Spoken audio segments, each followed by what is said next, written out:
Assalamualaikum warahmatullahi wabarakatuh. Selamat malam, Sobat Kahur, dimanapun kalian berada.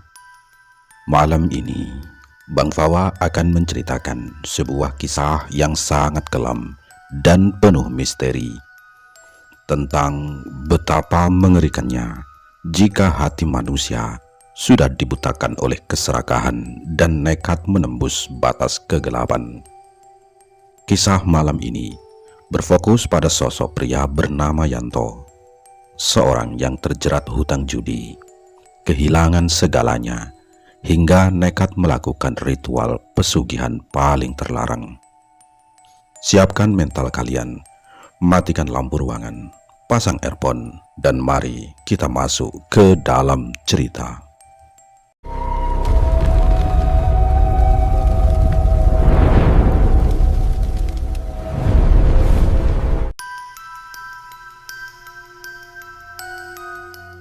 Malam itu, angin malam berhembus dingin menusuk tulang, membawa aroma bau busuk dari sudut-sudut gang sempit. Di tengah kegelapan yang pekat, sesosok pria berdiri mengamat-ngamati tumpukan uang kertas lusuh di atas meja kayu yang mulai lapuk. Dialah Yanto. Bagi orang-orang yang mengenalnya, nama Yanto bukan sekedar nama, melainkan sinonim dari satu kata, keserakahan. Matanya yang cekung selalu menyipit licik tiap kali melihat rupiah, seolah di kepala dan jiwanya tidak ada hal lain lagi yang berharga selain harta. Tak peduli dari mana cara ia mendapatkannya. Uang, cuma ini yang bisa bikin orang tunduk. Bisik Yanto pada dirinya sendiri dengan terkekeh pelan. Tangannya yang gemetar mengelus lembaran uang itu dengan penuh hasrat. Namun, rasa haus yang tidak pernah puas itu perlahan-lahan menjadi jerat leher yang siap mencabut nyawanya sendiri. Semua berawal dari meja judi tersembunyi di balik gudang beras tua milik kampung sebelah. Yanto tidak hanya menjadi pemain, tetapi juga dipercaya memegang uang kas taruhan kelompoknya. Uang bersama bernilai puluhan juta rupiah. Tapi dasar sifat serakah yang sudah mengakar, Yanto nekat mengembara ke meja judi lain dan menggelapkan seluruh uang simpanan tersebut untuk memasang taruhan atas namanya sendiri. Apes baginya. Malam itu ia kalah telak, habis tanpa sisa. Hanya butuh beberapa jam sampai kebohongannya terbongkar. 3 orang temannya, pria-pria kasar berwajah garang dengan badan dipenuhi tato, mendobrak pintu rumah Yanto di tengah malam bolong. Bah! Pintu kayu rumah Yanto terhempas hingga engselnya patah. Yanto tersentak kaget dari tidurnya. "Yanto, keluar kau bangke!" teriak Joko, pentolan kelompok judi itu, sembari mencengkram keras kaos Yanto hingga terangkat. Joko, tunggu dulu. Ada apa ini malam-malam?" gagap Yanto. Wajahnya mendadak pucat pasi. Peluh dingin mengucur deras. "Jangan berakting kau, Blon," sahut Jarwo sambil mengepalkan tinju tepat ke rahang Yanto. Bah! Yanto tersungkur ke lantai, memegangi pipinya yang berasap panas dan berdarah. "Uang kas 5 juta. Uang kas 50 juta. Kau kemana kan, Yanto, ha?" bentak Joko dengan mata melotot merah. "Kau pikir kami bodoh? Kau pakai buat main di lapak sebelah dan kalah kan?" kata Joko. Beri aku waktu, Jok. Tolong, cuma beberapa hari. Aku janji bakal kembalikan semuanya, ratap Yanto dengan suara gemetar menyedihkan. Tidak ada waktu lagi.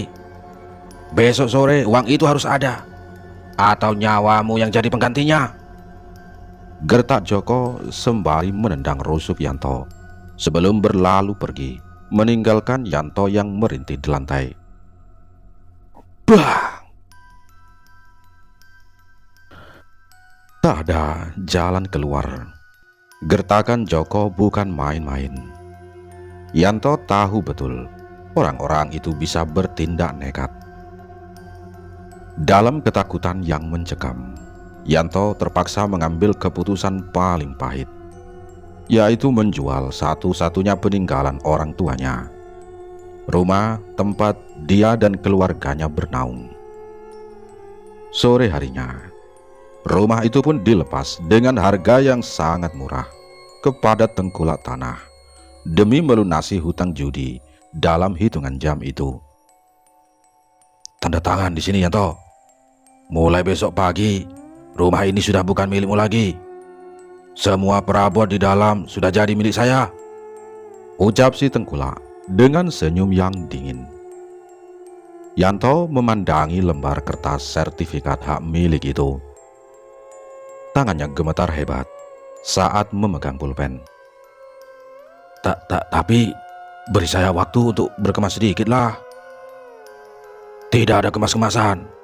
Angkat kaki sekarang juga kalau bisa. Pokoknya sampai besok, sergah si tengkulak tanpa belas kasihan. Satu demi satu, hasil keringat orang tuanya amblas begitu saja dalam sekejap mata, hanya demi menutupi nafsu serakahnya sendiri. Bukan hanya harta yang hancur, keretakan di dalam rumah tangganya pun memuncak menuju titik darah penghabisan. Maya, istrinya yang selama ini sudah sabar menahan derita, menahan menghadapi tingkah laku Yanto, akhirnya tidak bisa lagi membendung amarahnya. Saat mengetahui rumah mereka dijual tanpa sepengetahuan dirinya. Kau memang iblis, Yanto, jerit Maya histeris, matanya sembab oleh air mata yang tak kunjung berhenti. Rumah ini kan tempat kita tidur, satu-satunya yang kita punya. Kenapa kau jual cuma buat melunasi judi harammu? Kata istrinya. Sudah diam, wanita sialan, bentak Yanto dengan mata menyalang. Emosinya membumbung tinggi karena merasa terpojok. Aku sudah muak, Yanto, muak. Lebih baik aku janda daripada hidup sama laki-laki tidak berguna seperti kau. Maya melempar baju-bajunya ke dalam tas kain dengan tergesa-gesa. Kurang ajar kau. Pah!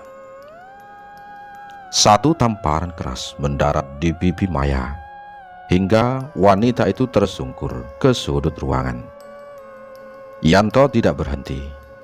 Ia mencengkram rambut istrinya dan melayangkan makian demi makian. Jangan kau sok suci. Kalau saya jual rumah ini bagaimana? Itu kan apa kata saya? Kata Yanto. Lepaskan aku, biar aku mati daripada hidup dengan setan seperti kau, jerit Maya seraya mengumpulkan sisa-sisa tenaganya, menendang selangkangan Yanto. Bah! Lalu berlari keluar rumah sambil menangis histeris, membawa surat cerai yang sudah ia siapkan. Sejak hari itu, perceraian mereka resmi terjadi. Maya pergi tanpa pernah menengok kembali, meninggalkan Yanto sendirian dalam kegelapan yang ia buat sendiri. Kini, Yanto benar-benar berada di titik nadir, tanpa uang, tanpa istri, dan tanpa tempat berlindung. Pakaian yang melilit di tubuhnya mulai kotor dan berbau. Langkah kakinya menyusuri jalanan desa, bagaikan mayat hidup yang berjalan tanpa arah. Di sepanjang jalan gang desa, tatapan jijik dan sinis menghujani dirinya dari kiri dan kanan. "Lihat tuh si Yanto, dulu sok gagah, sekarang sudah kayak gelandangan," bisik seorang ibu-ibu di pos ronda tanpa berusaha menyembunyikan suaranya. "Kena kualat dia itu, suka mukul istri, suka judi. Memang pantas hidup busuk seperti itu," timpal tetangga lainnya sambil meludah ke tanah saat Yanto melintas di depannya. Yanto hanya bisa menundukkan kepala, mengepalkan tangan hingga kukunya yang menancap ke telapak tangan. Rasa benci, malu dan dendam membakar dadanya. Namun, ia tidak punya daya sedikit pun untuk membalas. Hari mulai gelap, langit berubah menjadi hitam keunguan, ditutupi awan mendung yang tebal. Suara jangkrik dan burung hantu terdengar saling menyahut, menciptakan suasana yang kian majis dan mencekam. Karena tidak punya tempat tinggal lagi, kaki Yanto membawanya melangkah semakin jauh ke pinggiran desa, menuju sebuah area yang sangat dihindari oleh warga lokal. Di sana berdiri sebuah rumah tua kosong yang sudah puluhan tahun ditinggalkan oleh pemiliknya. Kayu-kayunya sudah lapuk, atapnya hampir roboh, dan pekarangannya dipenuhi semak beludru yang tinggi menutupi pandangan. Konon, rumah itu menyimpan cerita kelam yang tak seorang pun berani membicarakannya di malam hari. Di balik rumah kosong yang kelihatannya angker itulah, terdapat sebuah gubuk reot kecil yang dulunya dipakai sebagai gudang perkakas. Yanto mendorong pintu kayu gubuk yang lapuk itu. Bau apek, bau tanah dan bau sesuatu yang mengendap lama menusuk hidungnya seketika. Di dalam gubuk hanya ada selembar tikar pandan yang sudah koyak dan berjamur. "Cuma di sini aku bisa bersembunyi," gumam Yanto pelan. Suaranya bergetar di tengah kegelapan malam.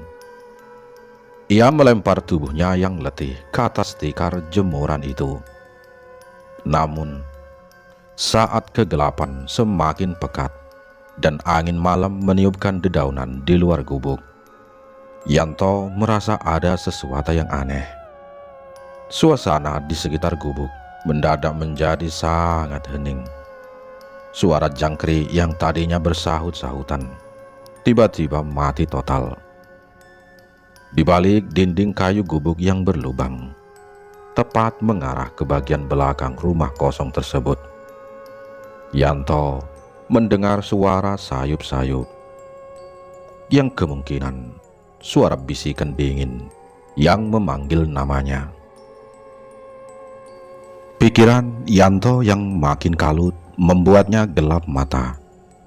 Di tengah keputusasaan di gubuk reotnya, bisikan-bisikan sesat melintas di benaknya.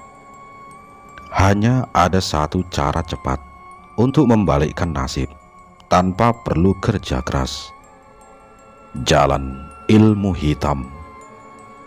Dengan sisa-sisa keberaniannya, Yanto berjalan menembus kabut tebal menuju kediaman Mbah Suro, seorang dukun tersohor di lereng bukit ujung desa yang dikenal kerap melayani pesugihan dan ilmu-ilmu kegelapan. Rumah Mbah Suro tersembunyi di balik rindangnya pohon bambu yang saling bergesekan, menimbulkan suara yang merinding.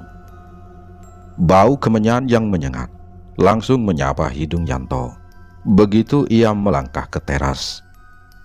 Di dalam ruangan yang remang-remang, hanya diterangi sebatang lilin merah, duduk seorang lelaki tua berambut putih acak-acakan dengan mata kiri yang memutih buta.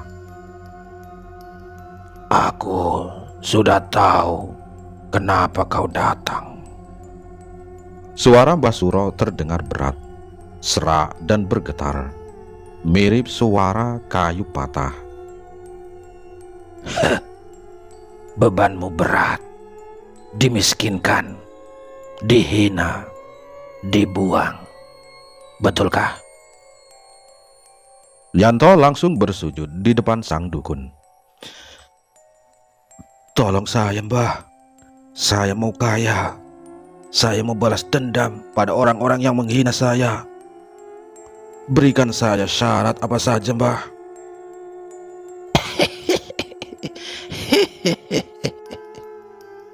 Mbah Suro terkekeh pelan. Suara tawanya terdengar seperti bisikan dingin yang menusuk tengkuk. Tangannya meraba wadah kuningan dan melemparkan segenggam kemenyan ke atas bara api. Psh! Kepulan asap tebal membumbung. Ada satu jimat ampuh yang bisa menarik rezeki dan membuat orang-orang tunduk padamu. Tapi butuh keberanian dan nyawa sebagai taruhannya. Ucap Mbah Suro misterius. Kau harus mengambil tali pocong langsung dari jasad yang baru dimakamkan. Yanto tersentak. Tangannya gemetar. Tali pocong, Mbah? Iya, dan itu bukan sembarang jasad. Potong Mbah Suro cepat. Matanya yang buta mendelik tajam. Harus jasad orang yang meninggal pada Selasa Kliwon. Dan lebih sempurna lagi kalau dia mati dalam keadaan masih perawan. Tali pocong itu akan jadi penglaris dan pemikat yang tak tertandingi. Kata Mbah Suro. Yanto merenung sejenak. Pikiran rasionalnya sempat menolak. Namun bayangan kemiskinan dan ejekan warga kembali membakar dadanya. Keserakahan menenggelamkan rasa takutnya. Tapi Mbah, saya tidak punya uang untuk bayar maharnya, bisik Yanto lirih. Aku tidak butuh uang kertasmu yang tinggal berapa lembar itu, sahut Mbah Suro sembari menunjuk keluar jendela, mengarah pada satu-satunya harta tersisa yang dimiliki Yanto. Sebuah sepeda motor tua yang ia kendarai ke tempat itu. Sisa dari jualan rumah. Hanya itu satu-satunya harta si Yanto. Motor itu jadikan mahar penukar petunjukku, kata Mbah Suro. Motor tersebut adalah nyawa Yanto saat ini. Alat transportasinya untuk bertahan hidup. Namun bagi Yanto yang sudah dibutakan oleh impian menjadi kaya raya, hal itu bukanlah masalah baginya. Ya sudah, Mbah, ambil motor itu, seru Yanto tanpa ragu. Matanya menyala penuh hasrat. Kalau tali pocong ini berhasil, saya bisa beli puluhan motor baru. Ya sudah, saya setuju saja, kata Yanto. Mbah Suro tersenyum licik, menyerahkan sebutir beras kuning yang ditetesi minyak mistis. Simpan ini. Jika dekat dengan kuburan yang tepat, beras ini akan terasa panas di telapak tanganmu. Ingat, jangan sampai ketahuan warga atau nyawa melayang di ujung cangkul, kata Mbah Suro. Singkat cerita, hari-hari berikutnya menjadi ujian ambisi bagi Yanto. Tanpa motor, ia terpaksa berjalan kaki puluhan kilometer di bawah terik matahari dan dinginnya hujan malam. Ia menjelajah dari satu desa ke desa yang lain, menyusuri pelataran pemakaman umum hingga pemakaman keluarga.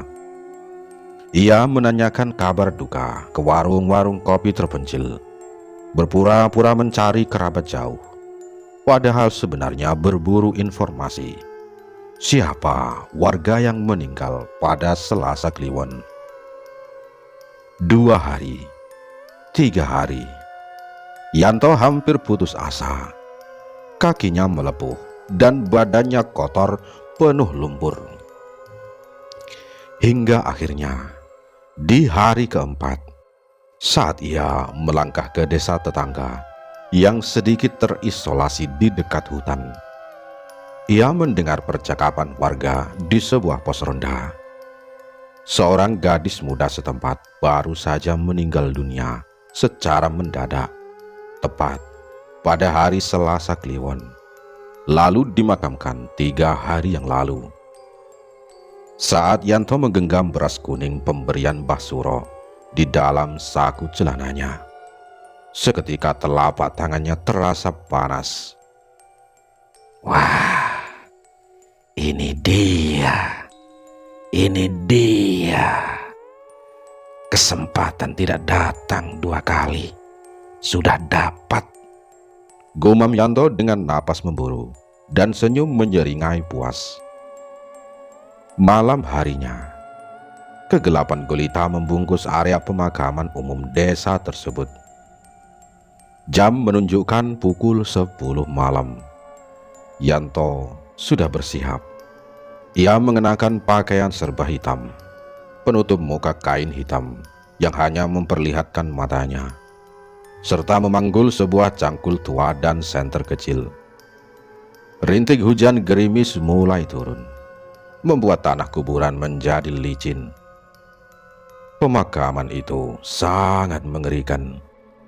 Di sekelilingnya tumbuh deretan pohon Kamboja tua dengan dahan mengiyang meliuk-liuk seperti jemari raksasa, serta pohon beringin rindang yang akarnya menjuntai hingga menutupi sebagian batu nisan di area makam.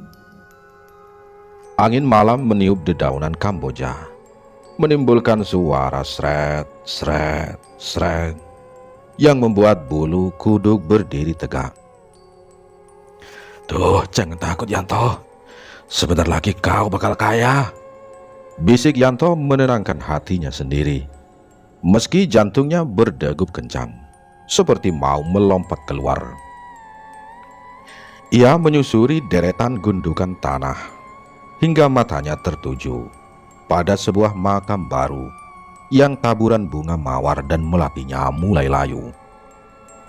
Namun baunya masih sangat pekat.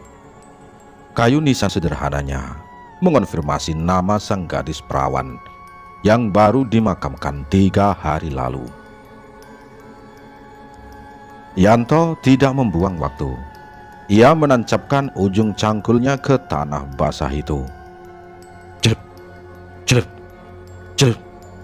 Suara cangkul membelah tanah bergaung pelan di tengah kesunyian malam. Bau tanah segar bercampur bau aroma busuk tipis-tipis mulai tercium saat galian semakin dalam. Keringat dingin bercampur air hujan mengucur deras di dahi Yanto. Setiap kali angin bertiup kencang, Yanto menghentikan cangkulnya, menyapu pandangan ke sekeliling dengan was-was. Ia beberapa kali merasa seperti ada mata yang memperhatikan dirinya dari atas dahan pohon beringin. Namun, dorongan keserakahan lebih kuat daripada rasa takutnya. 1 jam berlalu dalam ketegangan yang menyiksa. Plak! Ujung cangkul Yanto akhirnya menghantam permukaan papan gelondongan kayu yang menutup bagian atas jenazah. Wah, dapat. Akhirnya dapat, bisik Yanto. Dengan tangan gemetar penuh lumpur, Yanto menyingkirkan sisa-sisa tanah yang menutupi papan. Satu persatu, papan kayu itu ia angkat dan sisihkan ke samping. Di bawah remang sinar senter kecilnya, tampaklah sesosok kain kafan putih yang kini sudah bernoda tanah kehitaman dan lembab. Bau busuk khas mayat yang sudah 3 hari membusuk mendadak keluar menusuk hidungnya secara hebat. Yanto sempat mual dan mau muntah, tapi ia menahannya kuat-kuat. Ia berlutut di dalam lubang kubur yang sempit itu, sejajar dengan jasad. Tangannya yang berbalut lumpur perlahan mendekati bagian kepala dan leher pocong tersebut. Dengan jari-jarinya yang gemetar, Yanto mulai menguraikan ikatan tali pocong yang berada di bagian kepala dan samping jasad gadis itu. Slek, slek, slek. Tepat saat simpul tali pocong berhasil ia lepaskan dan ia tarik dari tubuh jenazah. Angin kencang mendadak bertiup menerjang area pemakaman. Dahan pohon beringin bergoyang hebat, dan dari dalam gundukan tanah di sekitarnya terdengar suara erangan lembut yang dingin tepat di samping telinganya.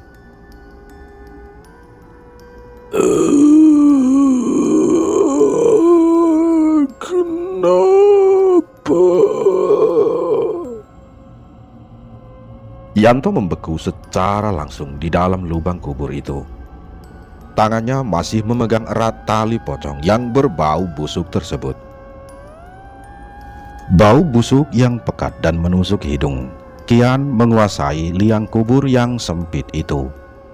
Di dasar tanah yang basah dan dingin, Yanto berlutut dengan napas memburu. Kedua tangannya gemetar hebat, menggenggam 2 helai kain kafan yang berpilin. Tali pocong yang baru saja berhasil ia lepas dari tubuh jasad di depannya. Yanto terduduk lemas di samping jasad yang terbujur kaku. Air mata bercampur keringat dingin dan lumpur mengalir menembus penutup mukanya. Meski ketakutan setengah mati, senyum licik perlahan terukir di balik kain hitam yang menutupi wajahnya.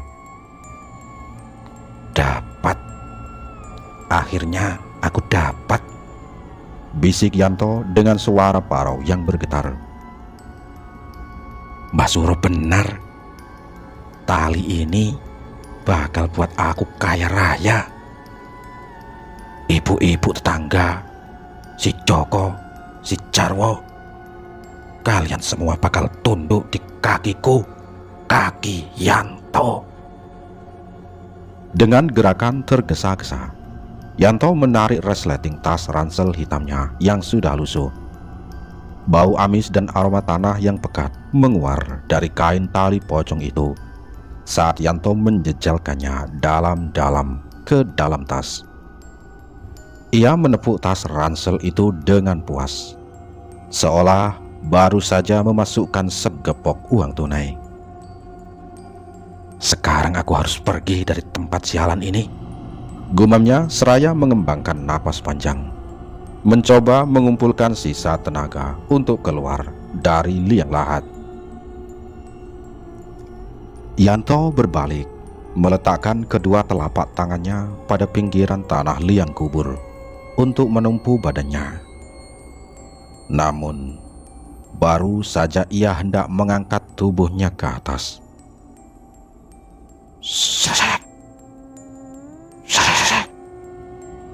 suara kain kafan bergesek dengan tanah terdengar jelas di belakang punggungnya.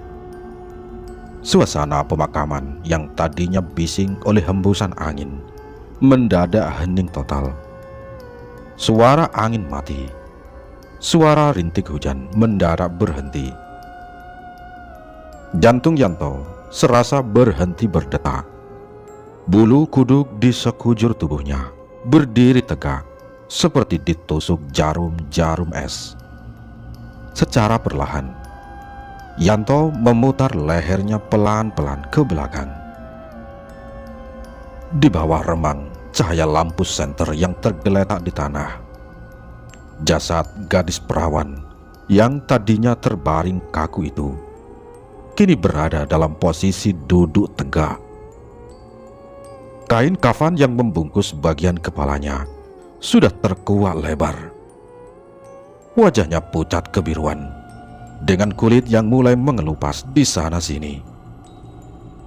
Dan yang paling mengerikan, dua matanya yang melotot lebar tanpa kelopak mendelik lurus, menatap tepat ke arah mata Yanto.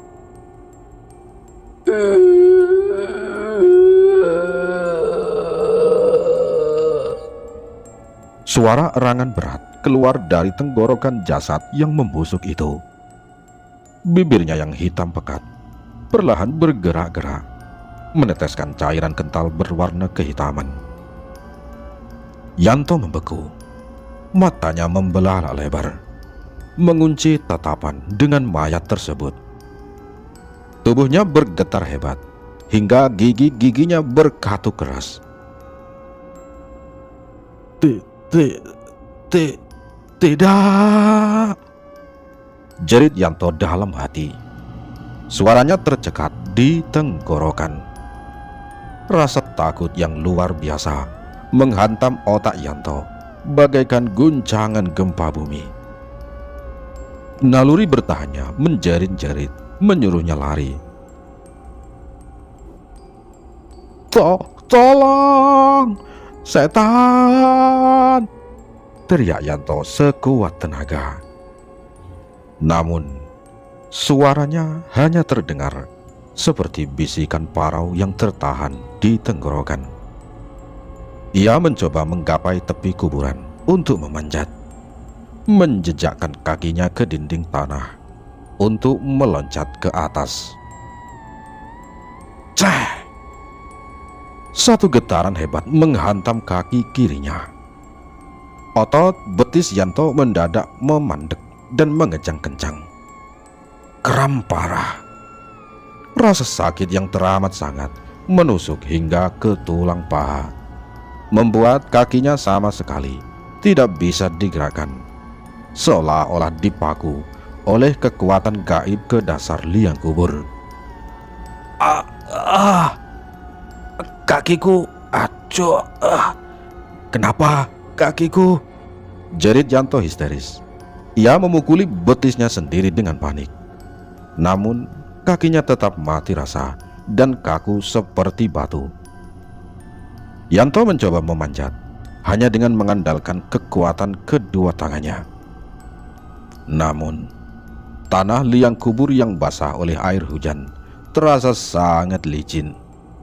Jari-jarinya hanya berhasil meraup lumpur yang meluncur kembali ke bawah. Brah! Ia terjatuh terlentang, tepat di pangkuan mayat yang kini perlahan-lahan membungkukkan badannya mendatangi Yanto. Tolong, siapapun tolong, tolong saya, Mpok, Pak, tolong. Jerit Yanto sambil menangis histeris.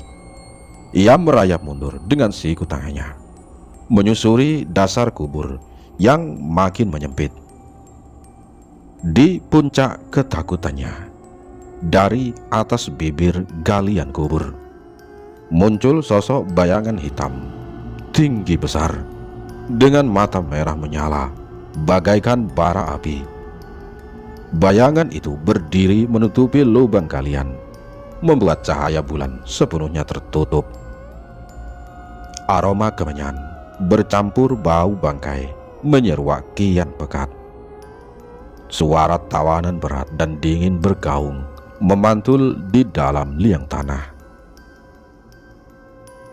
Kau sudah mengambil apa yang bukan milikmu, manusia serakah. Suara itu bergema tanpa wujud, dingin, dan memekakkan telinga. Ampun, aku kembalikan tali pocongnya. Jangan bunuh aku. Ampun! Yanto meraung-raung meratapi kebodohannya. Dengan tangan gemetar, ia mencoba membuka tasnya untuk mengembalikan tali pocong tersebut. Namun, sebelum jemarinya berhasil menyentuh resleting tasnya, dua tangan mayat yang pucat dan dingin luar biasa itu melayang maju. Set! Lalu mencengkram erat kedua pergelangan kaki Yanto. Sentuhan itu terasa seperti es abadi yang membekukan darahnya. Yanto berteriak sejadi-jadinya sampai tenggorokannya terasa pecah dan mengeluarkan darah. Mayat itu perlahan menarik tubuh Yanto mendekat ke arah wajahnya yang hancur. Psst. Senter kecil milik Yanto yang berada di tanah tiba-tiba padam total. Liang kubur itu tenggelam dalam kegelapan pekat yang membisu. Hanya suara jeritan histeris Yanto yang perlahan-lahan lenyap di telan malam.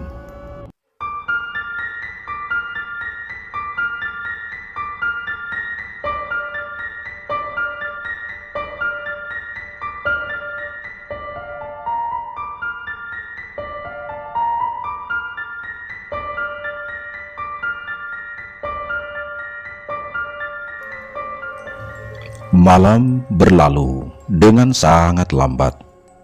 Di kegelapan pekat dasar liang kubur itu, kesadaran Yanto perlahan-lahan menguap, ditelan rasa sakit luar biasa dari teror gaib yang mencekik napasnya.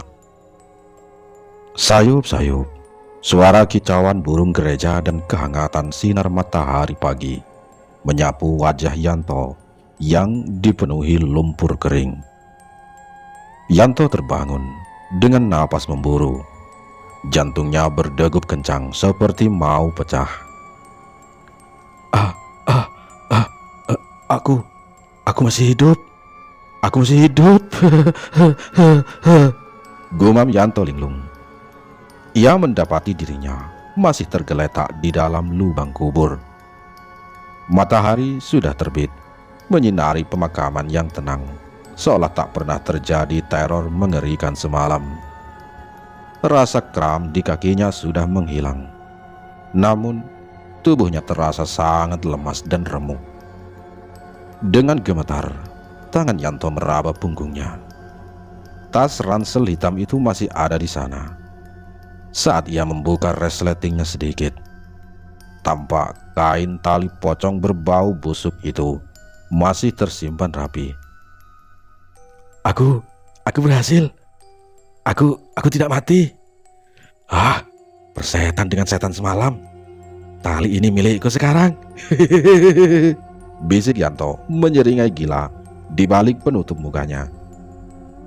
Tanpa membuang waktu dan tanpa sempat menutup kembali galian kubur itu, Yanto bergegas memanjat keluar liang lahat dengan sisa-sisa tenaganya, lalu lari terbirit-birit menembus pepohonan Kamboja menuju gubuk tempat tinggalnya. Namun, harapan Yanto untuk menjadi kaya raya hancur berkeping-keping di pertengahan jalan.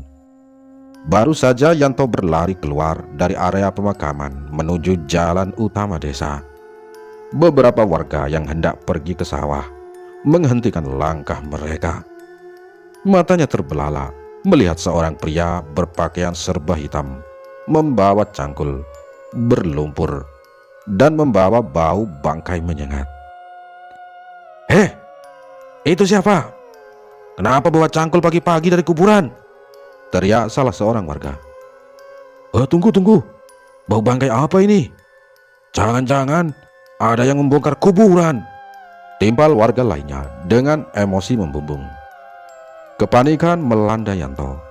Ia berusaha berlari lebih cepat, namun langkahnya terhuyung. Tas ransel di punggungnya mendadak terasa sangat berat, bagai memikul sebongkah batu besar ratusan kilo. Bah! Yanto tersungkur ke atas aspal jalanan kampung. Tas ranselnya terlepas dan terlempar ke depan warga. Resletingnya yang rusak terbuka lebar, memperlihatkan ikatan kain kafan berdarah dan bernoda tanah yang memancarkan bau busuk luar biasa. Tali pocong! Dia mencuri tali pocong! Jerit warga histeris. Bawa sial! Biadab kau! Ternyata kau yang bikin resah, kata warga yang lain. Dalam sekejap, puluhan warga desa yang murka mengelilingi Yanto. Rasa benci warga atas kelakuan Yanto selama ini. Ampun, bukan aku cuma disuruh, jerit Yanto meratap di atas tanah. Namun, suara ratapannya tenggelam di antara teriakan emosi warga. Blak, blak, blak.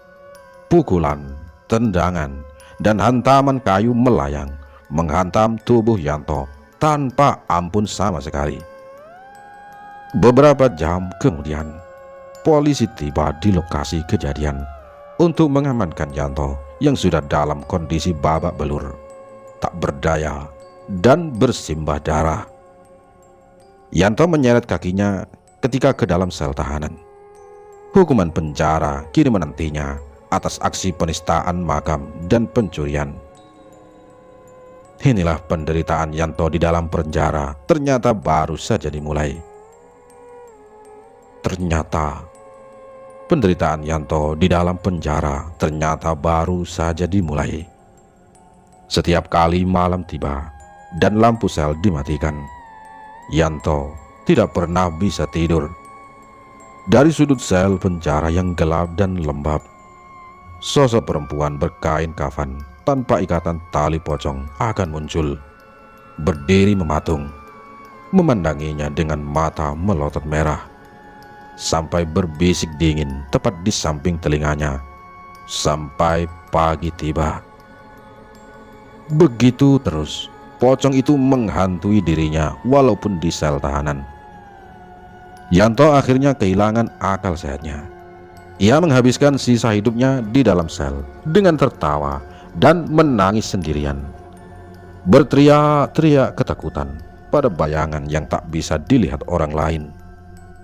Keserakahan telah membutakan hatinya, dan kini jasad serta jiwanya telah sepenuhnya menjadi tawanan kegelapan yang ia ciptakan sendiri.